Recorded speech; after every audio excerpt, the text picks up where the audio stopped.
Hi everyone, my name is Alicia and this is my presentation on vulnerable populations. This is my lucid chart. The 6 factors for vulnerability that I have identified are stress, lack of education, low income, lack of access to healthcare services, changes in normal physiology, and age. All of these correlate with the other topics of addiction and violence, poverty, homelessness, mental illness, rural and migrant health, and infectious disease. Low income affects homelessness. Poverty can lead to homelessness. They are correlated, and both are impacted by the unemployment rate. Lack of access to healthcare services. Homelessness correlates with poor health outcomes. Many people in this population typically only seek out healthcare when they are in emergency situations. And there is also a significant lack of access to mental health care services. Untreated mental illness has a direct correlation with homelessness. The homeless population is also affected by infectious disease.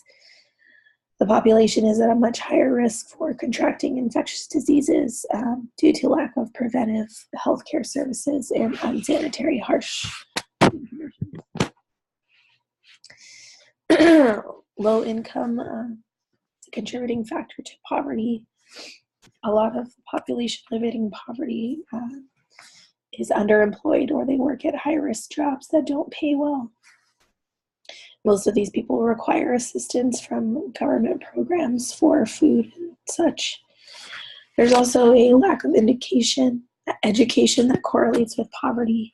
Higher paying jobs require higher education, and poor teens are 3 times more likely to drop out of school. Mental illness. Age, 13% of children and 17% of adults, of older adults, have a diagnosable mental disorder. Stressful life events can lead to development of mental health problems, and stress can also make problems worse for those with chronic and persistent mental illness. Changes in normal physiology. Those with disabilities are much more likely to have a mental illness, such as depression or anxiety. Rural and migrant health. A lot of those living in rural areas and those who are migrant workers have to deal with low income. Migrant workers often have fluctuating salaries that are based off of the season. Economic recessions for rural communities in lumber and mining have an impact on their access to healthcare.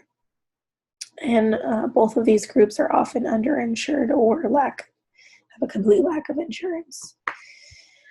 There's also a lack of access to healthcare services. They're less likely to engage in preventive behaviors, and they are much more likely to have at least one chronic health condition. Both of these populations overall have a poorer health status, and they also have a lack of access to mental health services. Infectious disease.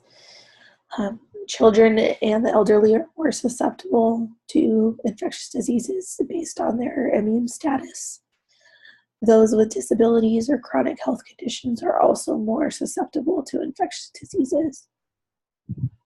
Homelessness is another factor. This population is much more likely to contract infectious disease due to lack of preventive health care and unsanitary or harsh living conditions.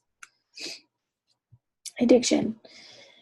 8.9% of Americans 12 years or older have used illicit drugs. Underage drinking is the most serious drug problem for youth. Stress. People often use drugs or alcohol to cope with daily stressors when they can't find another coping mechanism. Physiological changes that come with aging also increase vulnerability to substance abuse to deal with the stress. And underemployment and lack of job training can lead to socioeconomic stress and therefore drug and alcohol use. Violence. Homicide is a leading cause of death for youth ages 1 to 9 years old. Job stress and other life event stressors can increase the risk for abuse and violence both in and outside the home. Children or older adults with disabilities are at higher risk for abuse and violence. And those who are unemployed, underemployed, or living in economically strained households are at increased risk for domestic violence. This is my reference.